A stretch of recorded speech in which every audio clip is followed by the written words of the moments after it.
Wake that ass up. Early in the morning. The Breakfast Club. Morning, everybody. It's DJ MV, Charlamagne the guy. We are the Breakfast Club. Now we got some special guests in the buildings. Yes, indeed. Some legends, some icons. Of course, we got the Roots, Black Thought and Questlove. Welcome. Morning, everybody. It's Black Thought from the Roots. There you go. They've been up here before, and we got another icon that's never been up here before. Yes. The legendary icon, LL Cool J. Welcome. Queen First timer? It's first time. timer. First time. LL stand for living legend at this point. I appreciate that. Absolutely. Take the love. Absolutely. So let's first start with, why you guys are here together. Because people are like, well, why is LL and the Roots together? So you guys are going on the road, on the tour. Yeah. So how did this tour come about? Well, whose versions? Well, I mean, really, in short, whose version? in short, the planets and the stars sort of aligned themselves and you made it possible for us to work together on this huge segment that we did for the Grammys this year. And I think, from that, the idea of us always having wanted to, work together in some way, it opened the collaborative path. And it was like, yo, why don't we try to take this show on the road? It was huge. What we did just in that 1 15-minute segment was so huge for the culture. And, this being hip-hop's 50th anniversary and that whole deal, it made sense to try and do something celebratory in that way, from region to region.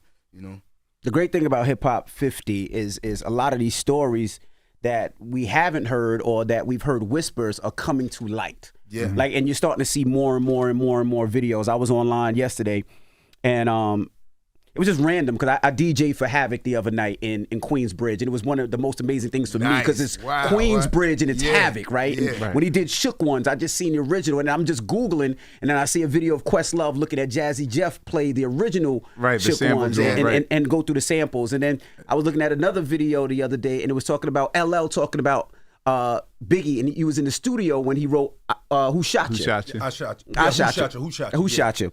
And then I was talking about another video I seen, and somebody was saying that Biggie had beef with the Roots back then. Yeah. So Because people can't hear. These stories are amazing. God, to me. can we put that one to rest once and for all? The Biggie beef. People don't know like the Gooch. the Gooch from different strokes. Right. It's just you can tell who's like born before 78 and after 78. Like, it's that generation thing. Anyone after 78 is like, oh, the Roots. No, it was never that. And even when y'all did the video for What They Do, I think people don't realize all of hip-hop, well, not all of hip-hop, but a large portion of hip-hop was that player lifestyle stuff. Oh, yeah. And folks didn't like that at the time. Oh, yeah. I mean, it was a choice. Some people was into it. Did y'all ever catch flack for that?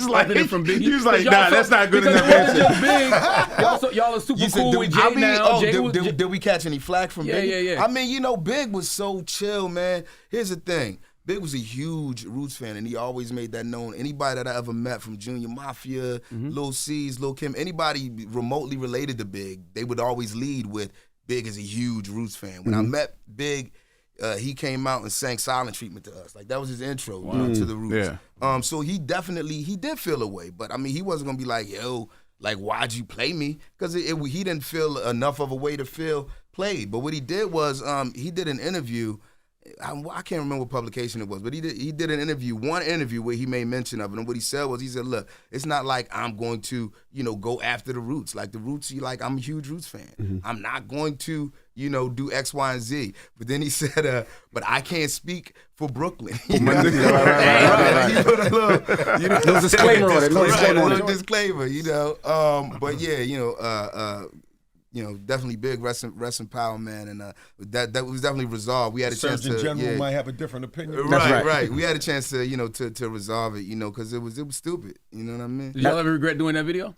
I didn't regret doing the video. I just, I just wish I had been more informed, moving forward. It was definitely a teachable moment. Yeah. You know what I'm saying? Yeah. At the time, like, I will say, like, I was really neglectful about, like, album artwork or videos or those things. So it was more like, all right, where do we stand? Or this is what we do.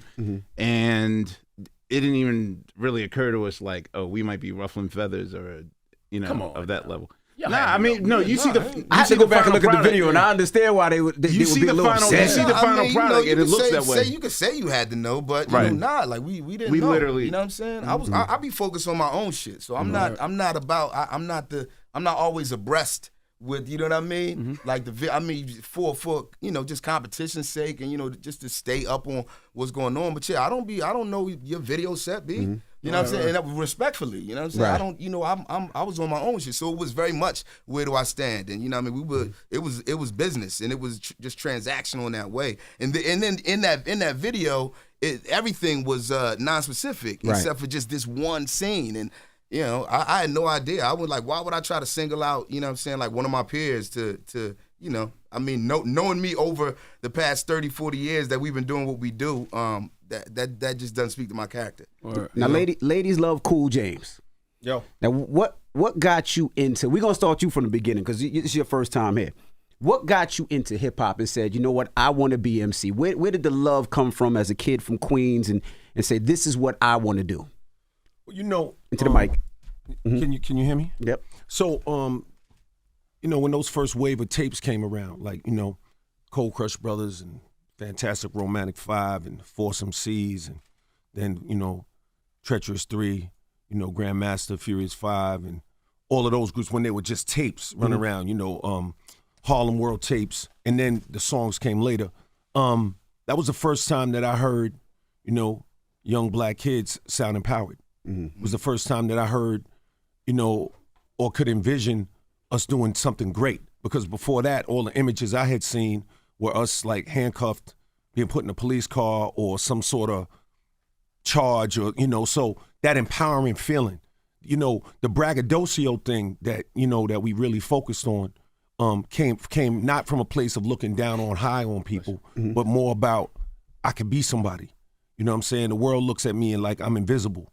My friends up the block get killed and nobody says anything. So when I'm bragging and I'm boasting, what I'm really doing is saying, hey, look at me, I exist. You know what I'm saying? So for me, that was, you know, a real special thing and a spectacular thing. I mean, I'm 8, I'm 9 years old, I'm 10 years old, and I'm being introduced to this thing, and I just completely fell in love with it. And then, 8, 9, I'm a fan of the rap. My grandfather buys me some equipment at 11. I'm DJing.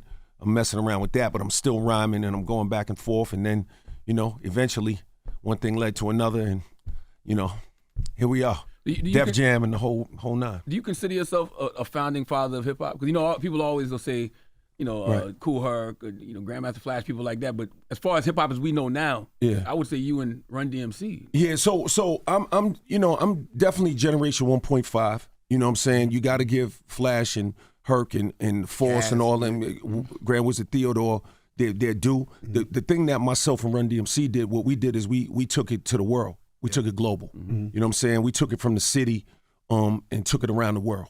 You know what I'm saying? And that was the difference. So they brought it, they took it from the Bronx and Harlem, you know, out to the 5 boroughs and, you know, around the world somewhat on a you know, not quite as they didn't penetrate the market quite as deeply. Then we took it and made it global. I think from a Philadelphia standpoint too, you know, just from the outside looking in, with that 1.5 generation with you and artists like Run and D, that was our first time sort of seeing our own reflection on stage. It was like, you know, again, I was a huge fan of all the other founding fathers, but they didn't look like people from around my way, you know what I'm saying? And when I saw Run, Jam Master Jay, L, they looked like the corner boys like that was outside, and I saw myself in that. So, you know, that's where a lot of the inspiration for me to do what I do came from. Not to mention, you know, L is very modest, but L literally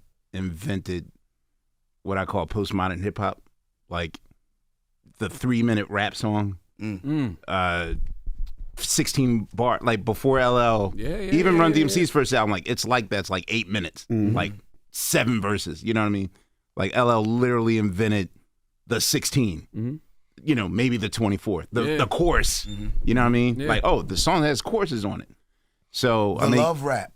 Yeah, like literally emotions on rap. Like he's pioneered for like so many things that he never gets credit for, and I think like he's so good at it. You know, like you roll your eyes when like Steph Curry just like any shot goes in with Steph Curry, and it's sort of like you're like okay, you're good. It's like Black Thought killed shit again on another joint. Like, we know. No, but it's that's a given. no, but it's I get what you're saying. it's like that, and oftentimes They make amazing shit look effortless. Man. right, and oftentimes I think, especially now that I'm in more of the business of rear view mirrors, like looking at history. And like I'm also on the Rock and Roll Hall of Fame committee, like the people that nominate the people that get in. And you know, even in trying to get him nominated, I was like, yo, like we're really like penalizing people for being too good, like too effortless. Like he was like the first teen idol, the first, like there's so many firsts with him that you take it for granted. So You think because people are prisoners of the moment? Like, because, you know, it seems like that whole era, especially that started in the 80s, don't necessarily get the credit they should. it's not, and people just don't look at it as art. And that's the thing. Like we have to now, that's the one lesson I learned, especially like when we were organizing the Grammy thing. You know, you're using words like your legacy, your history, whatever. And, you know, I understand sometimes with artists, like there's a bunch of eye rolling and I don't care about this, like that sort of thing. Because for a lot of us, like this is survival. And, you know, but what it really is it's art and it's our lives. And so I think what we need to do, especially as whatever sages, I don't want to say elder statesmen because hip hop is so ageist, but OGs, you know, yeah, or old heads, I hate I'll when- take it all. I hate when motherfuckers call me OG.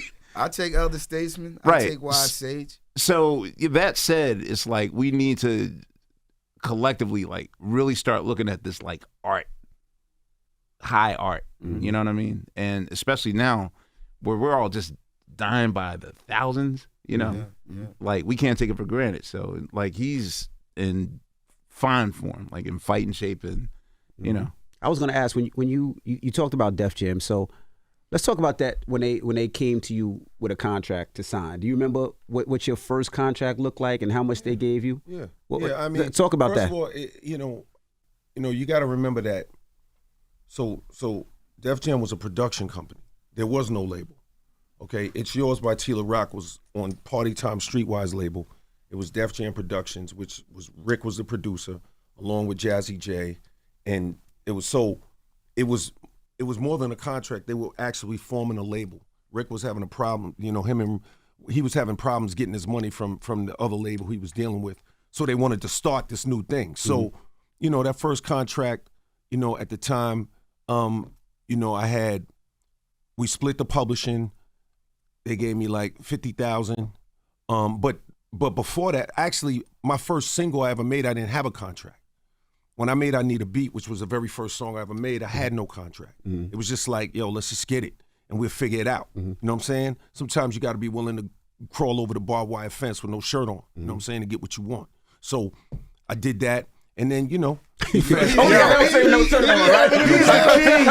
He's the king. Sometimes you gotta crawl over the barbed wire fence with no shirt on. You know what I'm saying? By the end of this tour, I'm gonna have 100 LL-isms. You know, like, I'm on number 6 already. I'm about to write this one down. So that was what it was, and you know, it wasn't. Listen, man.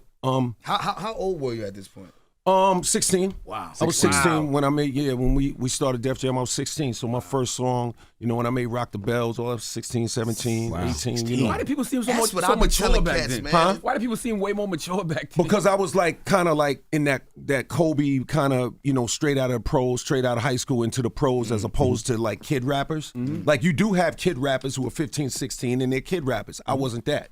I was ready for the big leagues. You know what I'm Is saying? that because you were out in the streets, you were out around the local drug dealers, you seen what was going on? Well, Because you see, that's what Queens was. Queens was. edit that. No, I'm kidding. Queens was the hustlers. It was a bunch of hustlers in Edit Queens. that out. Yo, you know what it was is that I was listening to my heroes. I was listening to the dudes that was really spitting, and they was going hard, and there was no holding back, and you don't get that. You don't get the right. You know, one thing about the inner city that's funny is like once you walk out on the block, you really don't get an opportunity to be a little kid. Correct. You know what I'm saying? Like, you know, we're gonna treat you a certain way. You had that one dude who would treat you like a little kid. Everybody else is like, and what? So when I stepped on the court, you know what I'm saying, when I stepped in the ring of hip hop, it was just, yo, this is what it is. You know, so I just went for it, man, and I love it so much. I signed a 10-album deal. What? Yeah. And it was I remember going home saying to my mother, Ma, guess what? And they're gonna let me make 10 albums. And I blew through them 10 albums like nothing. Yeah. And see, the thing is, when you do it for love, the rest of everything else happens. Remember, when you see people in the locker room after the NBA championship and they got the cigars and the champagne, that's because they loved the game all their life and they really worked hard and they really had fun. The contracts and the champagne and the cigars come later. So all of the accolades that people see me with, that's because I love it so much. I didn't get into this to get paid. And I did get paid. Did you ever feel like you should have had like equity in Def Jam? I did have equity in Def Jam. Oh, okay. I did have equity in Def Jam. I just sold it a little early. But I definitely had ownership in Def Jam, ownership in FUBU. You know, I have ownership in NCIS Los Angeles, ownership in Lip Sync Battle. I have, I own my catalog. So the things that I do, I did well, but I didn't do it for the money. And where did you get the business mind from? Was it your mom's? Was it, an uncle? Like, where did you get that? Because I don't think a lot of people were thinking ownership back then. They were just thinking, I need to blow up. You know what? You know what I've learned, man? People may have heard me say this before. If a homeless man tell you not to do push-ups in traffic, you should listen, because you might get ran over. A lot of times people are like, yo. That's another one. Yo, a lot of people are like, yo, you homeless, what do you know? You're like, all right, today in the news. right? So it's like, so the business thing I learned from people before me and after me. I hear, you just stay curious, and then you ask questions. And then being blessed by the grace of God to be so successful for so long that I got a lot of bites at the apples. So at the apple, so any mistakes that I may have made got a chance to be corrected, because I just, because of the amount of time that I'm able to be successful. You know what I'm saying? Because you got to remember, I've been professional since '84. Professional. Wow. Now in terms of as in hip hop, it was, way back before that. I was already ready. See, think about it, because you got to get ready. So it's just a matter of just being curious. Reading is my hobby. You know what I'm saying? That's always been my favorite thing to do. Now with the moniker Ladies Love Cool J, right? Did you always feel like these dudes gonna think I'm sweet, so I have to have these rhymes in the corner just in case? The Ladies Love Cool J thing was just wishful thinking, B. I was, I'm 15, I want girls. I'm Ladies Love Cool J. So, right. It wasn't really that deep. Manifested. It could have ended up not being true. Right. It didn't have to be that. Like people took that a little. It just kind of worked out. Ladies going love. Yeah. I hope Ladies Love. I-L Cool J. I hope ladies. You know what I mean? But you never rebelled against the sex symbol image? I saw Method Man say he didn't like it. I mean, I made I Need Love because I like girls. I made like Rock the Bells because I like to do the hard shit. I don't understand really. Like for like me growing up, I like girls, right? So I don't understand like what we really talking about when you think about it. Like what are we talking about? Like if we're in the car, like we're not going to talk about no girls. We're not doing that. Y'all not with that. Y'all don't want to go. Y'all don't want to go do that. We should stay. Like what should we do? Like, should we play corners in the car like the whole ride? Like how we going? How we moving? Right. So that's why I never had a problem with that. And and in leading that, it's all love. I don't have no. I think it's important though, because it's like what those songs really represent is like vulnerability, which you aren't allowed to do that in the hood because you'll be seen as weak or an easy target. That's right. But I guarantee you, anyone you know what, Quest? Honestly, let me tell you something. What? The dudes that feel like they'll be perceived as weak or a target with that kind of, when they're dealing in that area, they are weak. Like they are weak, bro. Like let me tell you something. That shit, putting I Need Love out, me doing love songs is the equivalent of me walking in the projects with a neck full of jewelry. Yeah. It's the same thing, right? Because you open it. It's a leap of faith. It's what it is. You know what I'm saying? Yeah. So there is no nervous noodle like with that. Like it ain't even about that. Like I don't even think that way, because my thing is, here's the strength is in doing what you want to do. True. Artistically, that's where the strength is. I do what I want to do artistically. I don't do what they say I should do because then I'm not being me. I'm fronting. I'm being somebody else, right? So I don't even think like that. That's why I could be in a picture smiling.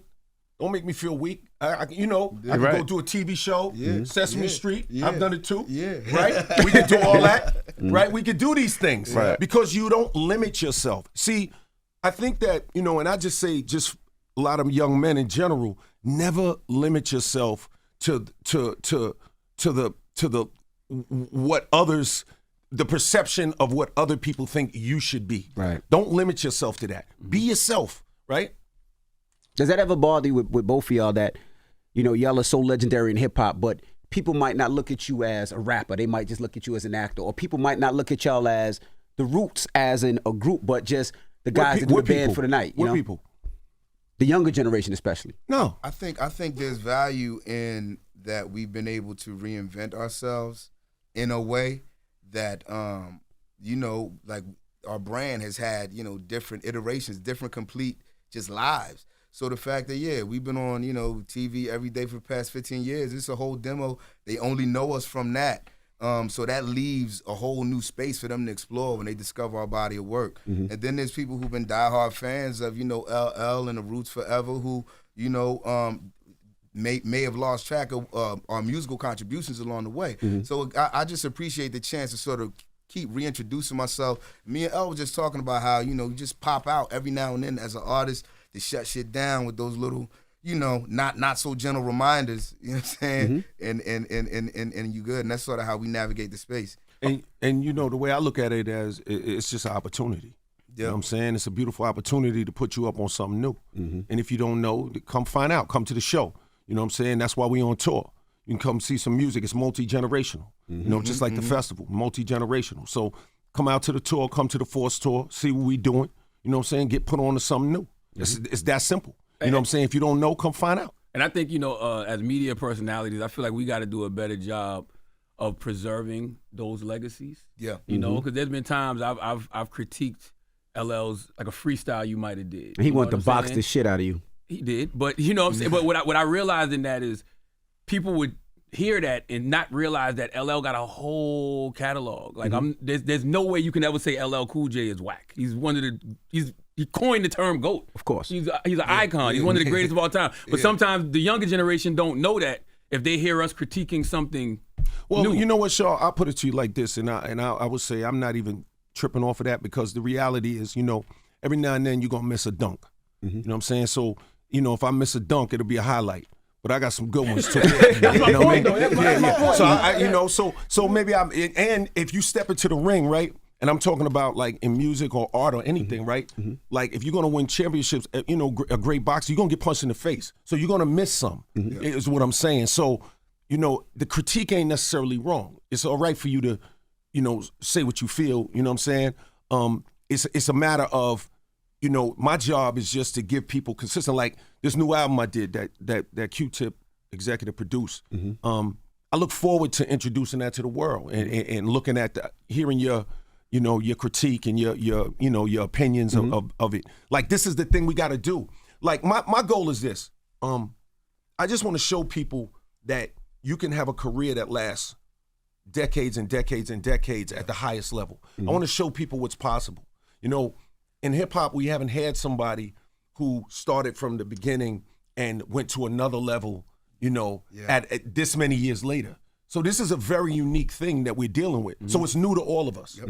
We've never dealt with a LL Cool J. You have the Roots band and like these this is a whole nother level now. But that's why I actually think you're above critique. I think that you're one of those people that you can't critique LL Cool J. LL Cool J's done it. He's home already. I think everybody can be critiqued.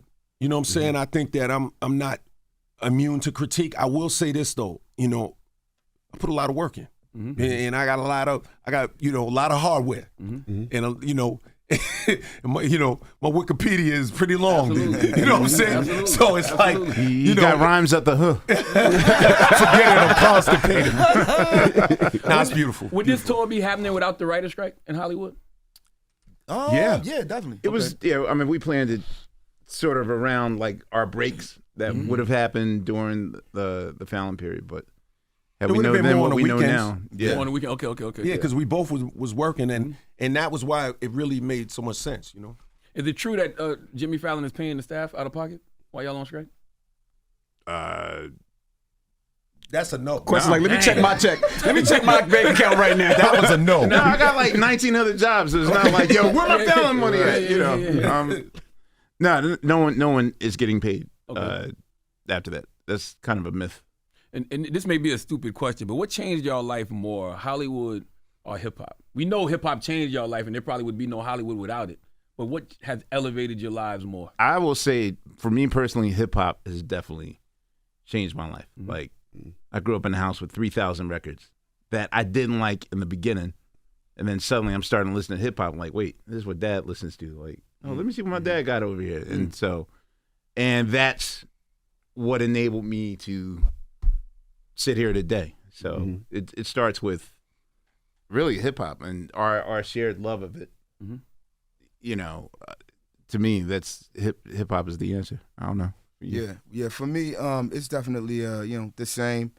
I would say hip hop. I mean, not only hip hop, but just the arts, right, has been my saving grace. Mm-hmm. You know, I come from, just a place and time where so much and so many were lost. You know what I'm saying? Both my parents are murder victims. You know what I'm saying? My brother institutionalized, spent over 30 years in prison. So that's where I come from, and that's not. I'm not I'm not unique in that. That's everybody on my block. Mm-hmm. So but I also come from a place where it's something in the water, and people who I've seen invest all that effort and time and energy, to making it beyond the block. Has done extremely well. I've seen, I've known Wallow, you know what I'm saying, in the Meeks and the Kevin Harts and, and people who have gone on to Philadelphia greatness, Eve and Jill Scott and, like people when they were still Olympic hopefuls, so it's just dope. I mean, I get a different kind of reassurance and inspiration just coming from where I come from, you know what I mean? And yeah, that really just, just lets me know that the sky is the limit. Mm-hmm. Did y'all ever get into Hold on, what about you? Hollywood or hip hop? Oh man, hip hop. I mean, hip hop changed my life and made it amazing way before I went to Hollywood. I was many albums in. I was, you know what I mean? Like hip hop. Hip hop is something that has been this important to us since before there was a an intersection of hip hop and Hollywood. Hip hop is 50 this year. I'm 50. You know what I'm saying? These brothers are my elders. They're a little older than me. But like me and hip hop were born right at the same time. You know what I'm saying? So I definitely have always felt like the culture is my contemporary. You know what I mean? You a founding father in that too, huh? Like as far as like hip hop artists who transition to Hollywood. Yeah, because like even like we did Crush Groove in '85. You know what I'm saying? Like. My first appearance, to the world, was on a movie screen through hip hop. So I guess Hollywood has been there all along for me. Did Wildcats in '80. I've done like 30, 40 movies, you know what I'm saying? But it's, listen, man, I love the culture, you know what I'm saying? And I do this because I love it. I could have took my ball and went home a long time ago. You know I was going to ask, was there at any point of any of y'all lives, did y'all lose love for hip hop? Maybe it was the sound change. Maybe it wasn't received the right way, or maybe it was I'm getting money over here. Was there any time at that at all? For me, no, because I'm getting money over here has nothing to do with loving hip hop. It has nothing to do with that. I don't make rap music and do hip hop culture and rock the bells and all this to make money, to survive rather. Same. I do it because I love it and I get paid doing it. But I would say, go ahead. Well, I will say that. There's times if you're creative and your passion turns into your livelihood, that sometimes you might have to leave it for a second. I mean, there's definitely been moments where like he and I have put since '93 probably somewhere between 150 to 200 shows a year. You know what I mean? From '93 up until like when did we start Fallon? 2009. Yeah. Like our lives was on a tour bus. And, the grass is always greener on the other side. And so doing the Tonight Show allowed us, especially, to see what other magical powers we had. Right. Like, I didn't know, like, oh, I could write books and Both of us are professors at NYU. You know, he wrote a play. I did a movie and all those other things. So, a smart team, man.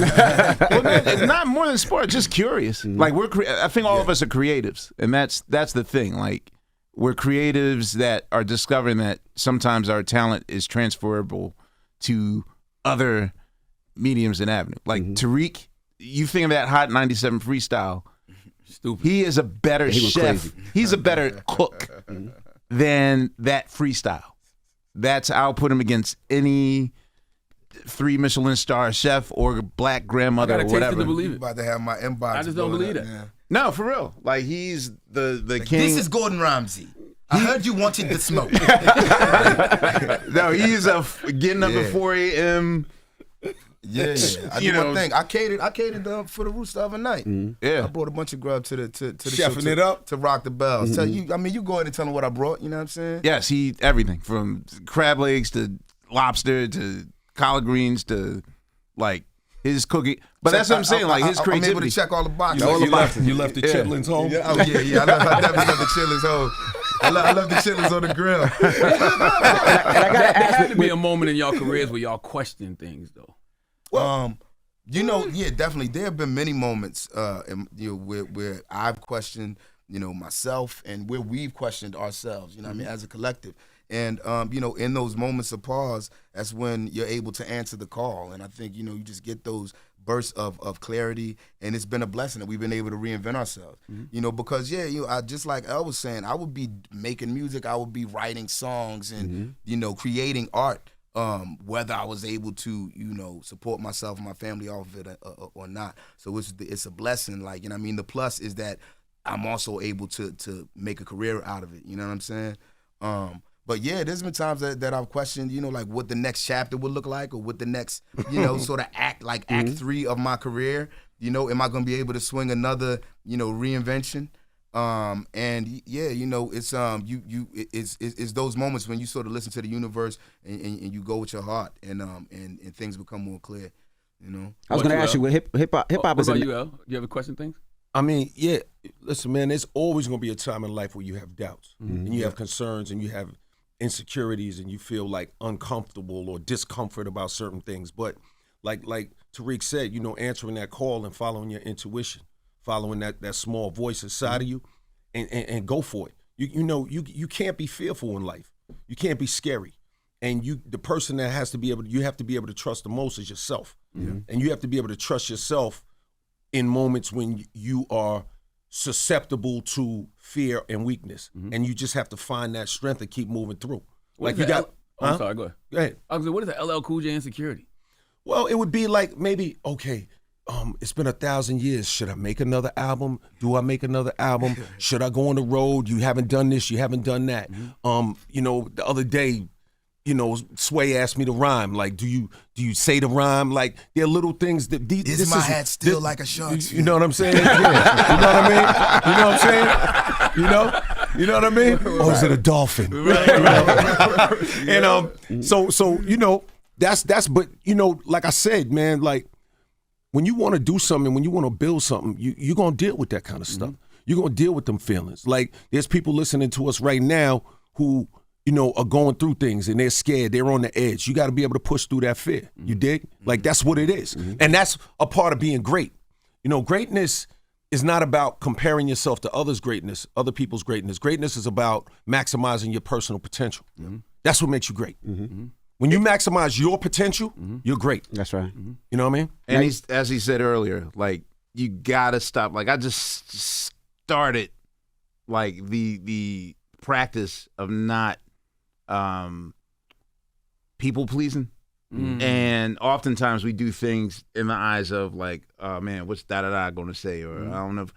And the second that, maybe it comes with being 50. Like you start your I don't give a fuck face around that time. Well, and then that's when the magic opens. Quest, so people always ask me about that. Look, I always tell people I'm not a nice guy, I'm a good guy. There's a difference. You know what I'm saying? Like if a little old lady is walking down the street and some guy grabs a pocketbook and you grab the guy and break his nose and break his arm, you're not a nice guy, but you're a good guy. You know what I mean? So there's a difference. So in life, it's all right to say no. You know what I'm saying? I'm not in this to be nice. I'm in it to be good. You know what I mean? And when you, so that goes back to your people pleasing. I'm agreeing with you. That people please, like you don't have to please people. What it is you put your oxygen mask on first, then you help the person next to you, right? So it's the appropriate selfishness. You know what I'm saying? So when you've beaten people up, you felt bad about it? Depends on who it would be. Got you. You know what I mean? Like, you know what I mean? Yeah. Are y'all having a conversation? I don't know.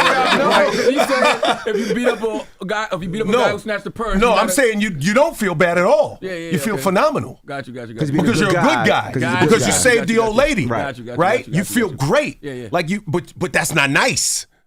If you'd have beat It's not nice. If you'd have beat up Charlamagne, would you have felt good? At that time? At that time, yeah, I'm sure. I would have felt terrible. He I would have felt terrible. I would have felt terrible. Now, I gotta ask. We gotta discuss lyrical sparring, right? So you have times had been challenged and you threw shots, whether it was Mo D back in the day, Cannabis, or people even say Hove. Have you ever ran into the people that you've ever had a lyrical sparring, and is it all jokes and fun now, or is it still like standoffish? No, I ain't no standoffish, man. That's a sport.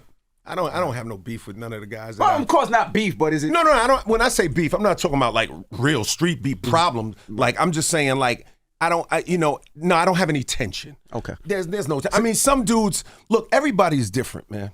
Some people, it really bothers them. Like some people are really bothered. I gotta ask, like post Jack the Ripper, right? Or post How You Like Me Now, like. Right. Were you and Mo D ever in the room together at any of those periods? Like, yeah, I walked out on stage at this concert before. Like, I'm crazy. Wait, See? what? There was no social media back Yeah, then. That was all the kind of thing. stuff. Yeah, hey, but we see each other, we laugh. Really? So when you walked out, what happened? Nothing. It's ridiculous. You just walked across the stage. I'm crazy. L kind of pioneered the rap beat. Like, Yes. Yeah. Well, Mo D, him and Busy. I mean, But then with Cannabis, you know what I mean? Yeah. Have y'all spoken? I brought him out at Barclays when I performed. Remember? That's right. Yeah. You know what I'm saying? Ice-T, you and Ice-T, we've seen pictures of y'all. I mean, yeah, we got we got things we doing now together. You know? What about you and Hove? What was you and Hove? I never understood that one either. That felt like just ego. I honestly couldn't tell you, bro. I have no idea. All I know is it's all love. You know what I'm saying? Like, we Gucci. Like for real. Like listen, man. Does a conversation make things straight, or just over time you realize it wasn't really about nothing? They said you at the time you didn't like him as president of Def Jam. That's where they said it came from. Dude, look, Next question. These are the questions. Y'all good though. Is it old street stuff? Is it stuff like that before ain't no rap? street stuff. Yo, Next question. I'll tell you like this, man. Listen. At the end of the day, I got love for everybody. You know what I'm saying? I just want to do great things. You know what I'm saying? And as a matter of fact, I think there's a part in the show where I actually get into this stuff a little bit, with a freestyle. So people should just come to the show and check it out and hear how I address it. Question: what did oil up your ankles make your Tim's tap mean? Huh? Now, oil up your ankles make your Tim's tap. What did that mean? Put her legs in there. Oh. Got you. You know what I mean? Oh, shit. Okay. You know what I mean? He didn't understand that on Skeevy. He was like, we've never heard Skeevy before. I'm like, yeah, that's Skeevy? me. That's me and Ty Fife running around like Ty. Yeah, shit. Me and Ty Fife. You know what I mean? It's all good. Word. Okay. Yeah. Let's talk about music then. How do y'all feel about? Because we are celebrating 15 years of hip hop. How you feel about icons that haven't gotten paid? Like icons that really paved the way, laid this foundation, but they haven't gotten paid the way they feel like they should. That's the $1 million question in music history, because it happens with blues artists. It's happened with my dad's doo-wop generation, and So, I'm sorry. Oh, go ahead. No, go ahead. Look, I started Rock the Bells as a company, right? So I gave DJ Kool Herc equity. Run DMC has equity in Rock the Bells ownership. Roxanne Shante has ownership. Big Daddy Kane has ownership. Salt and Pepper has ownership. I gave Eminem actually invested. He wrote a check. He has some. Ernie Panicoli, the photographer, hip hop photographer, has ownership. I gave quite a few different people. Fat Five Freddy has ownership, and because we've created such a high valuation with Rock the Bells and what that's become, that equity is going to mean something for them in their estates. So why did I answer like that? Because my thing is this: you don't get bitter, you get better. And instead of like when I felt like, oh, I don't feel like they play my music enough, I got my own channel, right? But then I decided, you know what? It's not about me though. It's about the culture. So I'm going to play. I'm not going to be a pig. I'm going to flip it. I'm going to make sure that I take care of everybody. So with Rock the Bells, that question is being answered through action. You feel what I'm saying?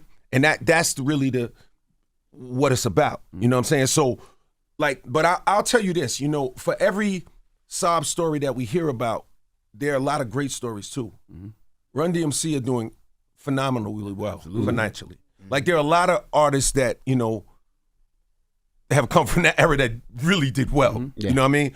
I see running the grocery store with the fur on in the summertime. All the time. In the summer? In the summer, with that fur on. In the Absolutely. summer? with the roll, with the fan, or whatever that is. Was that a ghost? I don't know. Ghost. Yeah, you got a ghost. Yeah, it was a Phantom. Now it's a ghost. Yeah. So look, where there's some people out there. Look, one thing I can say about Russell and even Lior later is that at least, Russell and Rick especially with that first deal, they didn't bang me out. They didn't screw me over. They didn't.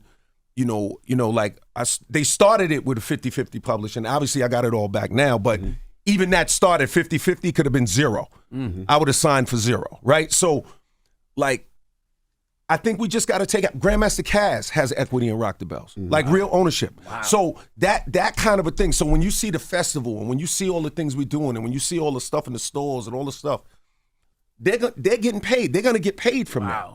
So that's how you deal with that. You know what I mean, Charlamagne? That's how you deal with it. You don't deal with it by complaining and pulling out the world's smallest violin and just talking about how sad it is that it happened again. You do something about it. You know what I mean? But not only that, and there are other things that happen as well that you'll know about later. Like a union or something? Or? You'll hear about it later. But you're also hiring DJs too, like in hiring 100%. People and hiring personalities and hiring people on your show and concerts and festivals. Like I speak to a lot of DJs that are older statesmen, and they say that L is keeping them alive with the mixes and the programming and the shows and the tours, and that's very important because people have kids, they have families, they have. We got to take care of each other, man. You know what I'm saying? Like, yo, let's take care of each other. That's all. Yo, listen, it's kindergarten. It's really just kindergarten stuff. Share. It's all right.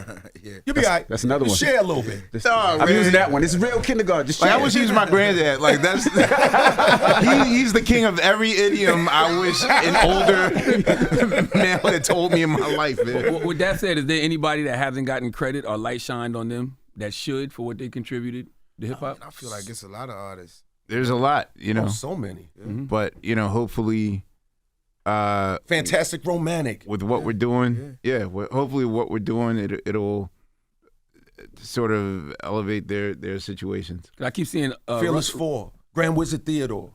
Russell keeps talking about somebody named Hollywood. DJ Hollywood, who was on the festival. Yeah, DJ Hollywood. He got a show coming to Rock the Bells. I mean, so many artists. You know what I'm saying? Listen, man, all of the Cold Crush. So many of them. You think about these different guys and people that rock. Disco Dave. Easy Mike. Different artists, different people. Man, this culture is very rich. Globe. Powwow. These are artists Mr. Big. who largely made their contribution before there was anything regulatory set up, a model set up for you to even be compensated for your art in that way. So folks who they did it from the muscle for the love, for the art, you know what I'm saying? And had it not been for the coverage of the Fearless Crew, the Minnow would be lost, as they say, So. when you look at those, when you look at SpaceX going up in the air, just send a little kiss up in the air for the Wright brothers. You dig what I'm saying? Yeah. It's like, That's real. you just got to remember, like, brothers. you know what I'm saying? Like, they harnessed, the physics existed. You know what I'm saying? They figured out how to harness the laws of physics that already existed. Once they harnessed it, then people were able to take that and elevate it, take it to another level. So, that's why that's why the credit for me, I look at a roots band and I look at how exceptionally talented they are. Thought as a MC, Quest as a drummer and producer, and both of them as artists in general, right? Like the credibility in art, in music, you have to look at that. The one thing that I would say is what we have to be very, very careful of is measuring artistic greatness by the number of commas in your bank account. That's right. They are not the same thing. That's right. And that we have to be very careful of that. Yeah. The Wright brothers did not have what, Boeing has financially. Even if you prorate it, go back then, they don't have that. So we have to be mindful of that. Art is art. And I want hip hop, like Quest said, hip hop needs to be judged artistically. It's not about look, the ability, and I've been saying this, the ability to be a businessman and an entrepreneur and capture value is very important in society. It's very important for what we do. You know what I'm saying? You got to get to the bag. That being said, that's not the only measurement for art. You know what I'm saying? Nobody cares about how much Leonardo da Vinci made off the Mona Lisa. We don't even know. We don't know, yeah. We don't have no idea. We just like the painting. So, you know what I mean? Do you feel like hip hop has gone there in a nasty place where people are more concerned with the finances and less concerned with the actual art? I think with anything that was once an underground or sort of below radar that becomes the mainstream suddenly turns into the thing that it was once against. For hip hop, jazz at one point was like an outlawed music. The FBI shutting everybody down. Like jazz was the gangster rap of his day back in the 40s, and hip hop was definitely outlaw music in the 80s and 90s, and now suddenly it's like your grandparents' music. I mean, it's just the evolution of it all. But I was just thinking as a people, because we were you're pressed to find any black person that doesn't live in fight or flight, in sort of a panic. And hip hop where it's like hustle, survive, that sort of thing. Like we really weren't ever given a space to be creative or dream or all those things, which, these brothers over here made exceptions to that because they definitely came from environments in which they could have been statistics, but because we allowed ourselves the space to dream in that. So I think at the end of the day, hopefully, especially as a people, I think after the pandemic, more and more black people are getting into mental health space and that sort of thing. Hopefully the art will change, but hip hop is what it is because, where we are as a people, politically, financially, monetarily, artistically in 2023. And you see what's happening in the news right now. It's every man for itself. And that's why we're doing it. That's why the tour is all about just doing it official and doing cool shit and doing stuff that's really, official. You know what I'm saying? Like we're not playing. That's why when you come see us on the road, it's crazy. It's really we're not doing the commercial thing. Yes, we have commercial aspects to the show. I have some commercial songs in it, but I also digging in the crates and doing some things that people aren't even familiar with and doing things that people haven't seen before or seen live. So this is an opportunity really to get reintroduced to, in my opinion, how hip hop originally was supposed to be presented to the world. You know what I'm saying? I'm really presenting it that way. It's a balance though, right? Because you're not LL Cool J without those big commercial smashes, right? You still might be an LL Cool J, but you might not be the guy we know. And Black Thought, you one of the nicest people to ever pick up a microphone, but you necessarily don't have the mainstream hits, so people may not recognize that aspect. So it's a balance, right? It's definitely a balance. It is, but the thing about what I would add to that is that, for me, I couldn't have made the songs that the songs that you're referring to if I didn't have the fundamentals as an MC. See, people don't realize the degree of difficulty of creating those kinds of songs. They think the freestyle is harder, but it's not. You know what I'm saying? The difficulty associated with creating the level of songs that I created, that's, if it was that easy, then everybody would do it, right? So, but the difference is, because that's not all I did, because I'm really an MC from the ground all the way up, from the beginning, I'm able to do those things and still do the other thing. So that, because if you think about the different styles of songs that I made, like, you know, you have a lot of people who, like, you're talking about only familiar with those kinds of records. They don't even think about Ill Bomb. They don't think about Nitro. They don't think about It Gets No Rep. They don't think about all these other songs. They know Roundaway Girl and I Need Love and Mama Said Knock You Out, which is harder, you know, doing it. Right. They know those songs. Headsprung, you know, which, by the way, it's Big Ellie. A bit silly. They call me Big Money, Ellie. Big Really. I just want to be clear. They call me Big Ellie. When did they call you Big Ellie? You know, well, you know, when was the Big Ellie? That was another. I hope they probably gonna call you. When was the Big Ellie? You know what I mean? They call me Big Ellie. For that matter, Charlamagne, when was the Cool J era? Okay. I mean, you know, you call yourself what you want to call yourself, right? So. Now, what was your most favorite hip hop moment, all of y'all? What was the most memorable favorite moment? For me, you know, I mean, there's been very many of them. I mean, you know, I can't take anything away from, again, the Grammys earlier this year was phenomenal for me, and not as much. I mean, I feel like the rehearsals, you know, maybe more so than the production. You know what I mean? In that it was just such. It was, you know.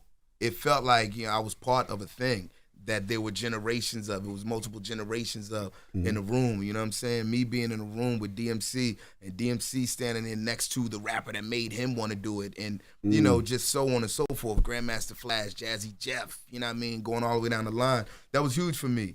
But you know, one, you know, a standout moment for me, like when I felt like I had arrived as an MC, was many years ago. Was it '96? A Great Day in Hip Hop. 98, when was that?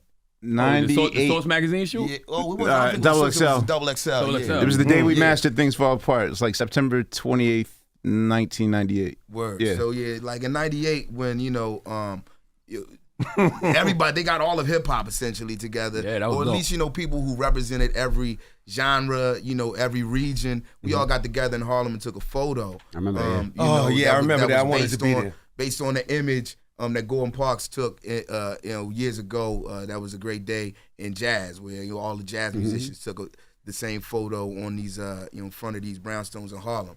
And I had to step out right before this photo was taken. I had to step out to like run, like use the bathroom or some stupid shit. And I left, and when I came back, they was ready to take the picture. So I'm like, you know, excuse me, like ushering my way back through the crowd, because I think where they had the roots was way in the nosebleeds of this image. And as I'm, you know, making my way back up to the top, I bumped into Rakim. You know, and it was my first time meeting him in person. And when he looked in, he had like a hoodie on. You know, I ain't know who I bumped into when I looked at dude. It was like a druid or somebody. He lifted his head up, pulled the hoodie back. He was like, "Oh shit, Yo, thought." And he was high. He was like more excited to meet me, and I was like, "Yo, like I must be that dude. Like I'm fucking here. Yo, Rakim is hyping me. You know what I'm saying?" And yeah, that was a huge moment for me, man. I went back up there. You know, I took the pic, and things have never been the same. Yeah, for me, I think the biggest moment in hip hop, for me in my entire career, the moment that like really, it was, they call me Big Ellie. Big silly, big money, big really.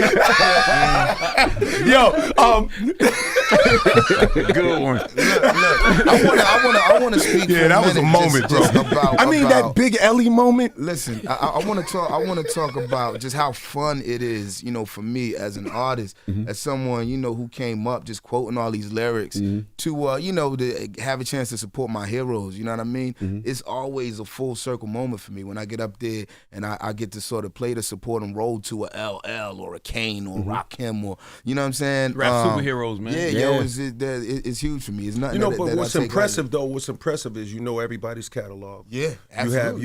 You have a photographic memory. Yeah. And you sound great, and you know it's like it comes natural. So it's like you're a pro. You know what I mean? So you know, and you got a wide mic and still can stay out the way. So that's some real shit. That's huge. Like you know, everybody don't know how to do that. Like I'm used to that. Yeah. You know what I mean? So it's like those kinds of things. Like I mean, look, I love working with them. I love you know, what we're doing. You know, I think that when people come and see this tour and see how we're doing it, the guests we bring in and out, you know, from the Rick Rosses to the whether depending on what city we're in, Queen Latifah or Method Man and Redman or Juvenile or even Ice-T. He got some dates on the tour. He's gonna be out there with me on stage. Wow. I mean, so many different acts that'll be on the stage. I think people are gonna be blown away. So this is one of those times when I would just suggest that people come and witness history. You know, you ask questions about hip hop. You have questions about the 50th anniversary of hip hop. You have questions about, okay, LL, you were there since the beginning. You've seen it. You've done a lot of things. This is a chance for you to come and witness how it's done. You know, for real, at a high level. You know what I'm saying? On an A+ stage, high level. So it's good. How stressful was putting together the 50th anniversary tribute for the Grammys? Because I know you call me Big Silly, Big Money, Big Questy. Yo, the Big Ellie. I'll put it this way. Big Questy. I'll put it this way. Two of the artists dropped out an hour before taping. And the thing is that it's so tightly choreographed that you're not just dealing with, like, we make it look easy, like, okay, da-da-da's not here right now, so let's just skip his part. No, because the show is live. So this means that now I personally have to run to the light people to tell them, yo, the 7-minute and 13-second portion till 8:23 is out. And while they're doing the show live, during commercial breaks, they have to now edit. Then you have to run to the dancers and tell them, hey guys, bad news. Blah, blah, blah, blah, blah is not here anymore. So, and they're all like dejected. But then you got to also, you literally have to, like it was the most MacGyver thing I ever did in my life. Wow. And it still came off. Like I wasn't even aware that Lil Uzi Vert had got my text for him to come on stage to do that. So I'm thinking, like, I don't know if you remember Purple Rain when like Prince stormed off stage after Purple Rain because he thought like, he fucked up. Like, I was about to have a panic attack. Like, it's over. And all the Roots are celebrating. I'm like, wait, what are y'all celebrating for? And they're looking on Twitter like, you see this? And I was like, wait, Uzi was on stage? Loved it. Only because Loved where I was positioned, I couldn't see my peripheral. I like him. Couldn't see if he actually, like, literally. I would say, yeah, the way the stage of the Grammys this year was set up, it was two complete different stages. Yeah. You know, so like, you know, half the band was, you know, essentially in a different room. So it came off, but just as the person who was the traffic cop, making up for, you know, okay, we got to skip this song, that, or whatever. Like, it was a difficult one for It was a Hail Mary throw, and then, you caught it. You got to talk to people, you know what I'm saying? You got to, you know, everybody has to be, you know, you have to, you know, some people you have to, like, you know, rub lavender scent under their nose. Another dude needs he needs a cup of black coffee. This one over here, you got to put your thumb right on his trap, right as you talk to him. This one, you got to snap your fingers. He's okay. You know what I mean? So it's like, you know, somebody's distracted. You know what I mean? I feel like that's an impossible show to do though, because you're going to miss people. And people are going to get mad. Well, I don't recommend it. Well, I don't recommend it. I just recommend that you make sure that you know what you're getting to. Because back in November, I was like, hell yeah, I want to do this. And then by January, I was like, I see what y'all did. Now, good guy, not nice guy, right? Right. We knew in advance we couldn't have everybody. It'd be 10,000 people. We can't do 10,000 songs in a row. Yeah, my first draft was like 28 minutes because I included everybody. You know what I mean? So we had to whittle it down to. Hip hop deserves that though, right? I think so. Hip hop deserves the 28 minutes on stage. We would have made it live, but you know, Grammy's a 3-hour affair, and there's other categories and all that stuff. So yeah, I heard you doing one. But on your again, something's going to happen. That's what I heard. I heard LL's doing. I've been hearing that you doing one on your own. Well, we're talking about all of us. You know, we're talking about some things, and you know, we got some cool stuff. And when the LL's involved, like, it's extra special. So it's not just like. Something monumental is really gonna happen. I feel like it got to be regional ones. Like it got to be somebody curating Philly, somebody curating New York, somebody curating LA, somebody curating. I just think they all need to be represented. Yeah. Like me, like, you know, like I love, like, look, Philly was like, come on, man, between Philly and Baltimore. I mean, Philly going to Lady B after midnight, and, you know, doing all that, you know, for me was unbelievable. I love Philly.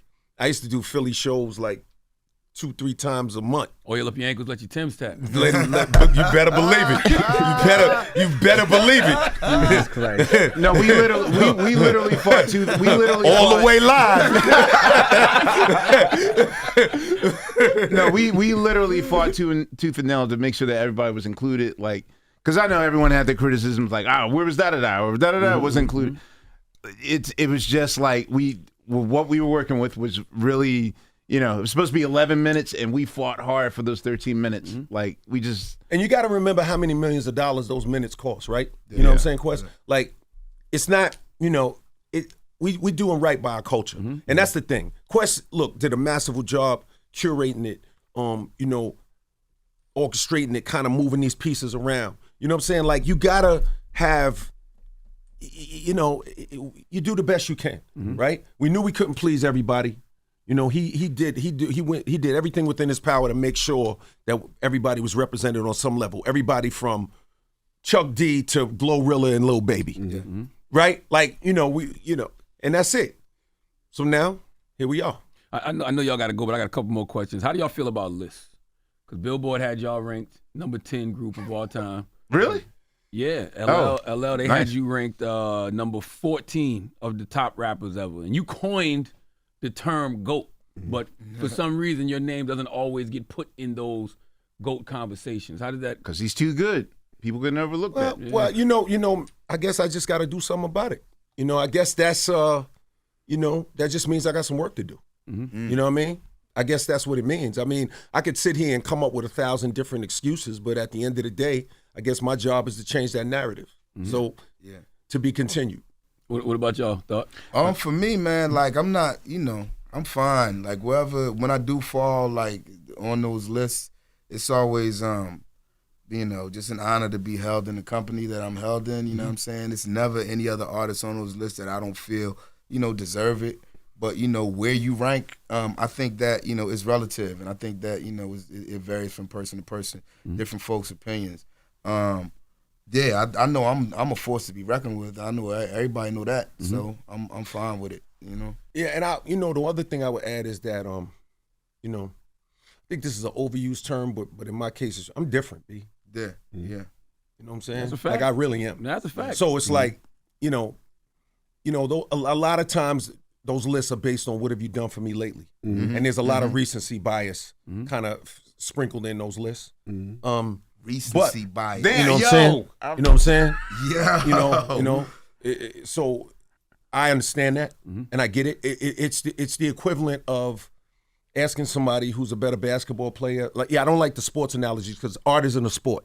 I can be 70 and do this, but I would say that, like, you have people who have seen, different ball players play in the post-internet era, and then you've had people who didn't play in the internet era, and then you're trying to compare them. So you compare Jordan to whoever you want to pick in the new era, and people don't get those comparisons. Wilt Chamberlain to Jordan to LeBron to Steph. So they don't understand, like, how much the world changed, how much I changed the world if you wasn't there. You just don't understand that. You know what I mean? You don't, like, you have to remember that. Okay, just with Def Jam alone, name the artist that was signed to Def Jam. Just At name that it. time? No, just over time. A zillion. Name 5. Jay-Z, Original Concept, Cool J, Who else? Beastie Boys, Jeezy, Public Public Enemy, The Roots. Okay. All right, now stop right. All right, so let's stop right there, right? So I'm the first artist on Def Jam. It was a production company, Tila Rock. I'm the first artist. I put the label on my back, and I got us the distribution deal with my album. Wow. You're welcome. What are we talking about? Yeah. What are we really talking about here? Yeah. Like, so I'm just saying that, like, that's putting the work in to really be a pillar. So now creatively with this new album, what I look to do with The Force, because the album is called The Force, Frequencies of Real Creative Energy. And what I'm looking to do with this is to give people, a body of work that really gives them an opportunity to go a little deeper into what I do. You know what I'm saying? And really get into it. So that we can have maybe those lists. I think the lists will change soon. I think, I think certain people can't be ranked. I think you're one of those people who can't be ranked. You know what I really think? You know what my honest opinion is, Charlamagne? I think that I think art is about the observer, and music is about the listener. And it is how that art affects the observer or how that music affects the listener that's so the fans, let the fans judge. Like people always ask me, what do you want your legacy to be? It's like, you're never going to be able to decide that. You put all your work in the moment and then you let the fans decide that. You know what I'm saying? So when it comes to those lists, let the writers decide that. If that's what the people in that room felt, cool. We also know that there's some people running around right now. There's a guy in the barbershop who said he's been loving me and I saved his life for years and he loves everything I do. And there's a girl that feels the same way. So it's not really, those judgments are not really what it's about for me. Right. Totally. You know what I'm saying? I just want my fans, the ones that love LL Cool J, whether the day ones or the new fans, to hear my music, to come on the road, to enjoy what I do, to love what we're doing together, and that's it. You know what I'm saying? How do we create those conversations, though? Because you did when you said you're the GOAT, right? Like that started a whole new conversation. How do you start those conversations to let people know, like, nah, this is a revered icon? I mean, Reek and I are in the production business now. Yeah, I think it boils down to telling those stories. You know what I'm saying? And in us being able to tell our own stories. You know what I mean? I might have to do a documentary. Might. Yeah, I would hope so. Yeah, I might have to do a documentary. Absolutely. You know, I just never wanted to do a movie or documentary because I just didn't feel like looking at myself for hours and hours dealing with that bullshit. This is like you a have to, though, because if you don't tell the story. Who gonna tell the story? We have boring. control. We You have know what I mean? our own narrative. Did you at least have a camera running Absolutely. your entire, like, do you have a collection of, like, you know, We got to talk hey, about I'm it. coming You know, here to Quest, make Walking you're with the probably Panther? the perfect person to do that and help me with that. Well, Because, Tell you your know. own story. Absolutely. I gotta ask. Who, I know you gotta go, but the Mount Rushmore of hip hop to y'all, who would be the four faces on there? Objectively, goes first? not even personally. You can't be too personal. If we're telling the I'm story, not those people that put himself on his No, own list. I mean, I'm just saying, like, your personal favorites. Like, in the future, when we're not here and somebody's looking, like, who are those people? they call me Big Ellie. I'm sorry. I had to do it. I'm sorry, B. I'm sorry. All right, so as a music lover, DJ, and a producer, and you know, I'm representing my era. You know, I was 17, 18, and 88. So for me, to hear my parents' record collection come alive in these records was everything. So I would say that probably my Mount Rushmore of albums would probably be. You're doing albums, not artists. Well, yeah, It's it's cheating. no, it's too monolithic. Like it, Can you let that man answer? For Sway the me, jury. albums wise, I would say Nation of Millions, 3 Feet High and Rising, Into the 36, and probably lastly, I might say Midnight Marauders. Like those 4 records sort of informed me to go deeper into the culture and actually to get my own career. So I wouldn't have they'll have MCs or whatever. I don't know. But for me, those are my. What's the criteria for the Mount Rushmore? What is the criteria? I think I would look at people that are founding fathers, but also shaped hip hop as we know now in its whole totality, from music to commerce, everything. See that I think when Someone you get gets into left commerce, when you start talking commerce, it So changes. no commerce. But I mean, the commerce, like, Because it's art. Because we're talking art. But there are people who transform the game with their art. Like Dr. Dre transformed the game. He just happened to sell millions of records doing it. You know? the commerce on that, Same I would thing say, with but you. I would say the beats would be the commerce. Correct. Not So the put it this selling of way. the records, right? If your entire, I mean, the selling of records is commerce, but you know what I mean? Like, when you say commerce to me, I'm thinking about, like, business outside of music. Yeah. That's how I took it. Well, let me I'm ask. looking at it like that. If your entire hip hop record collection and tape collection were taken away from you, which 4 would you want to save just for your own listening Pleasure. I mean, that, you know, for me, it's on an album side. Yes. Or you mean just like? House is burning down. You get Yeah, I to say 4 understand. joints. I need, you know, look, man. I just keep it simple. To me, when you talk about like a real Rushmore, and you talk about the shaping of the culture, you have to look at it's first principles. You know, it's like anything else. You break it down to first principles, right?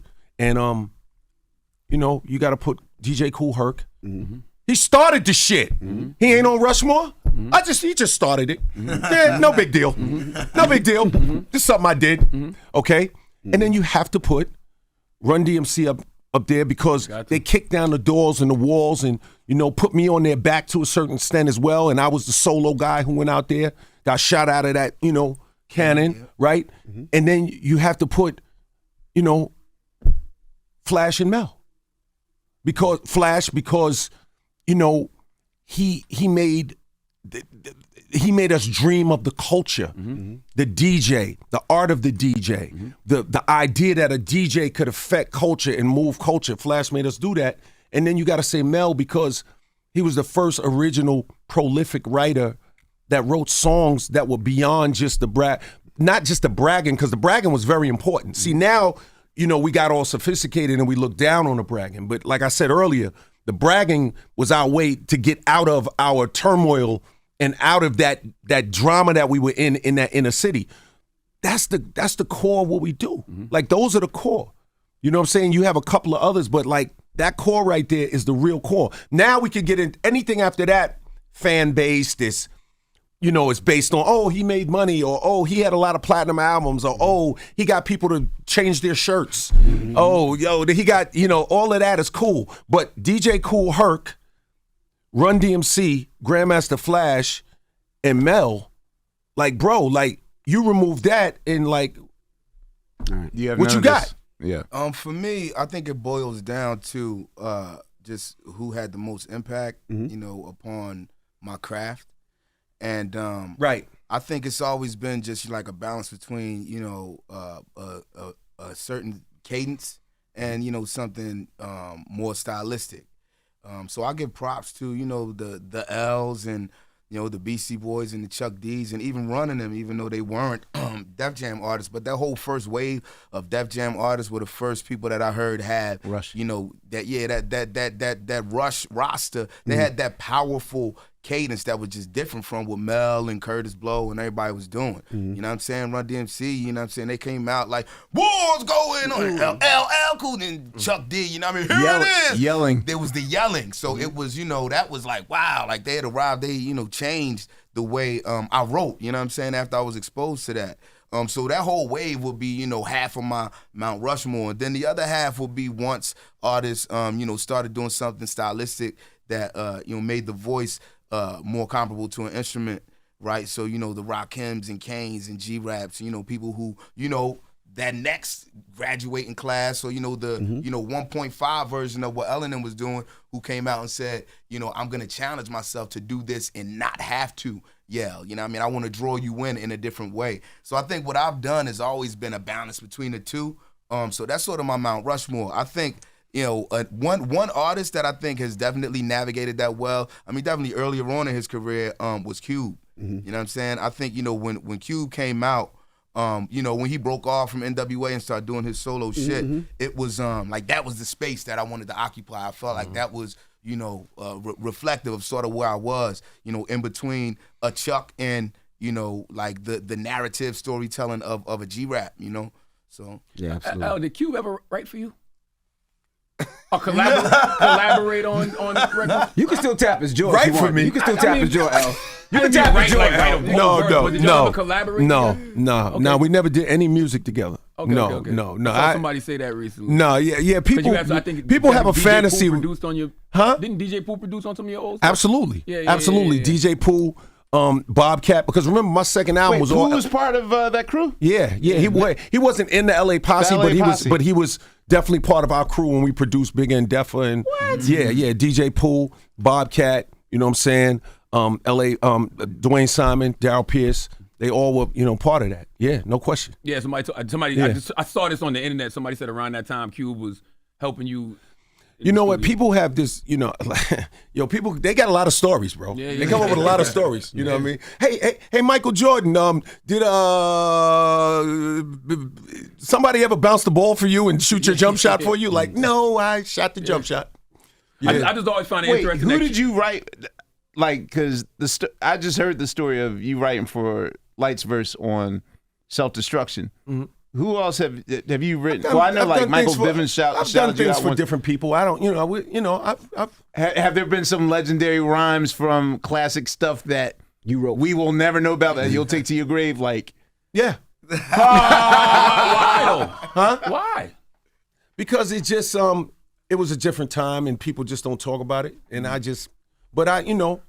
wrote for people, but at the same time, like, listen, I'm not above collaborating on a chorus or working on something. Like, I'm not picky like that. If I was writing a rhyme and somebody said, yo, said a word, I'd be like, all right, I like that word. I'm cool with that. But, I write my songs.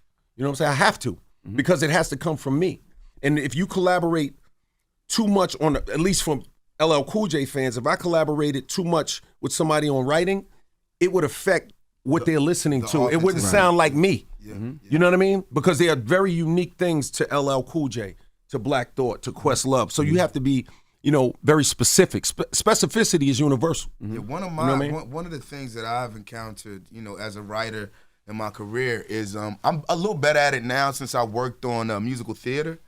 But people would hire me to write for them, and it would be hard for me to write in their voice or to write in a way that's gonna make them sound like any them. other than like someone who's doing a Black Thought. That's hard to dumb down. Impressive, right?